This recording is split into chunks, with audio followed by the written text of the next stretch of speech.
menganalisis makna Sumpah Pemuda, pengertian keutuhan Negara Kesatuan Republik Indonesia, dan pentingnya keterbukaan dan jaminan keadilan.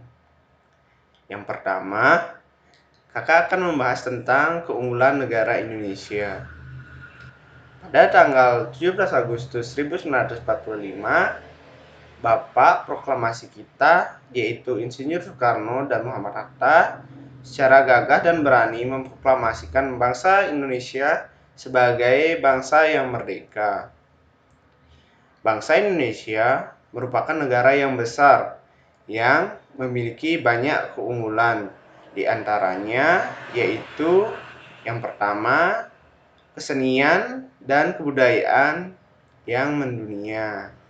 Kemudian ada keindahan alam, memiliki wilayah yang strategis, keragaman pulau di Indonesia, kuliner Nusantara yang beragam, dan memiliki semboyan Bhinneka Tunggal Ika.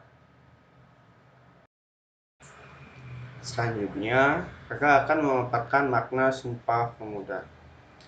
Akhirnya Sumpah Pemuda bermula dari Kongres Pemuda kedua yang digagas oleh Persatuan Pelajar-Pelajar Indonesia dan dihadiri oleh organisasi pemuda.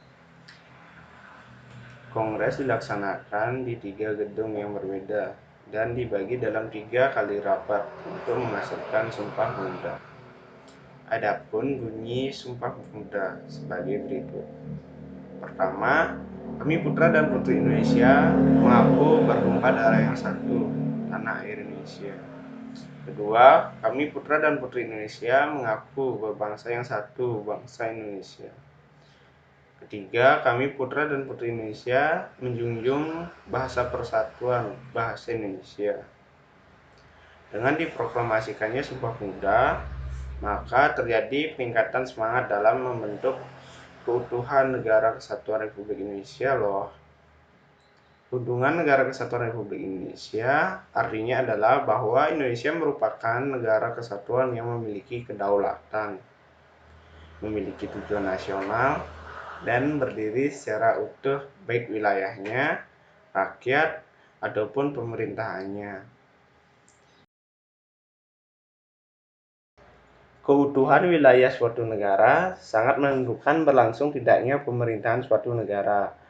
Maka, semua negara berusaha untuk menjaga keutuhan wilayahnya. Sikap-sikap yang menjaga keutuhan negara Kesatuan Republik Indonesia yaitu ada cinta tanah air, membina persatuan dan kesatuan, dan rela berkorban. Nah, materi terakhir, kakak akan membahas materi mengenai keterbukaan dan jaminan keadilan. Keterbukaan merupakan sikap rendah hati, jujur, mau menerima pendapat orang lain, dan adil. Adapun pentingnya keterbukaan. Yang pertama, kekuasaan pada dasarnya cenderung diselewengkan.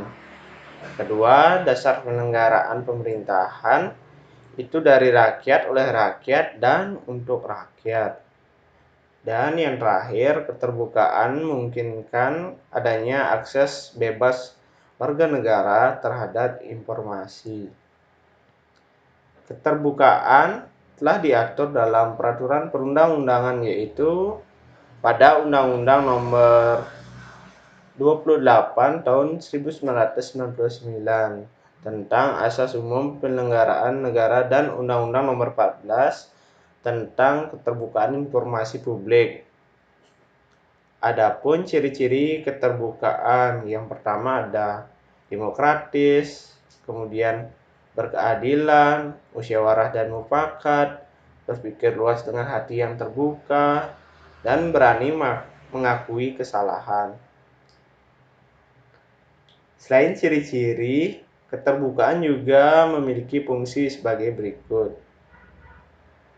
Yang pertama, memperoleh berbagai informasi, dapat meningkatkan sumber daya manusia, mampu menularkan informasi mengenai hal-hal yang dapat memperkokoh persatuan dan kesatuan bangsa. Kemudian mampu menghalau dan mengantisipasi pihak-pihak yang ingin memecah belah persatuan dan kesatuan bangsa. Kemudian memungkinkan adanya kebiasaan berdialog, baik antar suku, bangsa, golongan, aliran, maupun agama. Kemudian dapat membentuk forum permusyawaratan, baik antar suku, bangsa, golongan, aliran, maupun agama.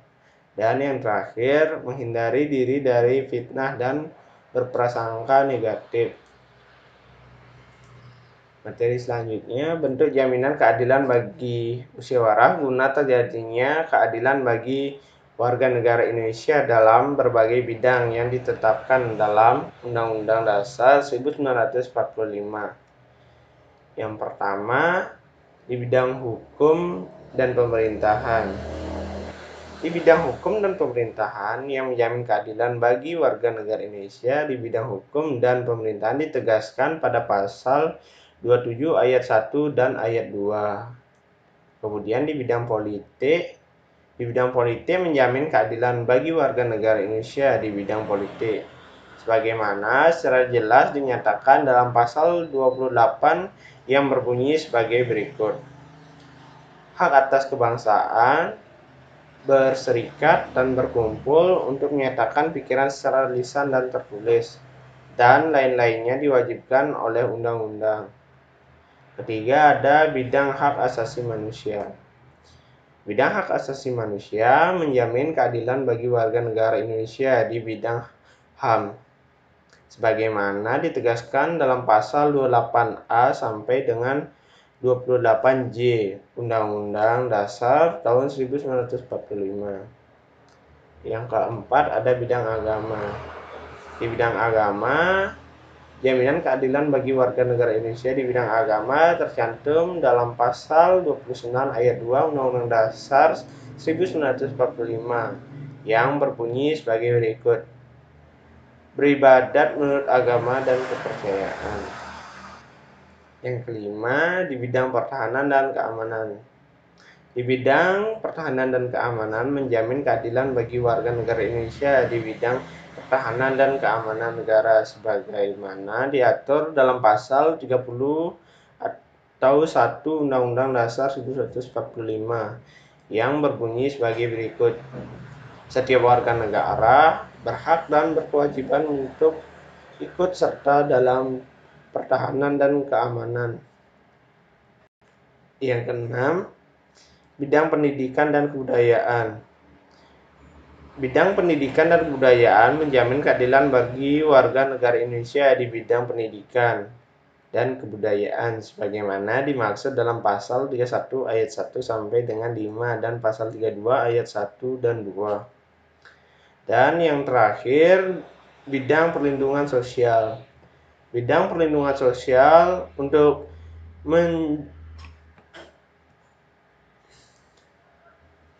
Dan yang terakhir ada di bidang perlindungan sosial.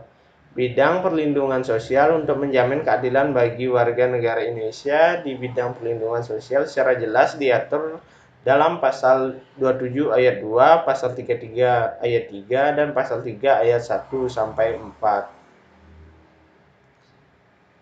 Baik adik-adik, demikian yang bisa kakak sampaikan. Semoga dapat bermanfaat. Bye-bye.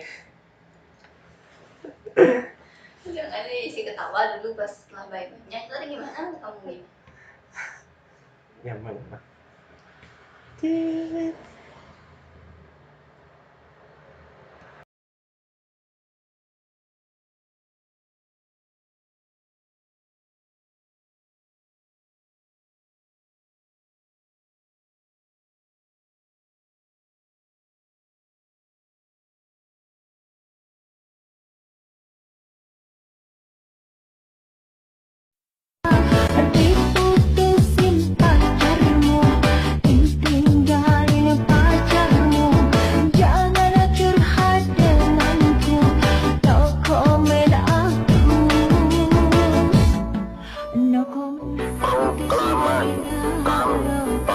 Indonesia dengan menyatakan kemerdekaan Indonesia.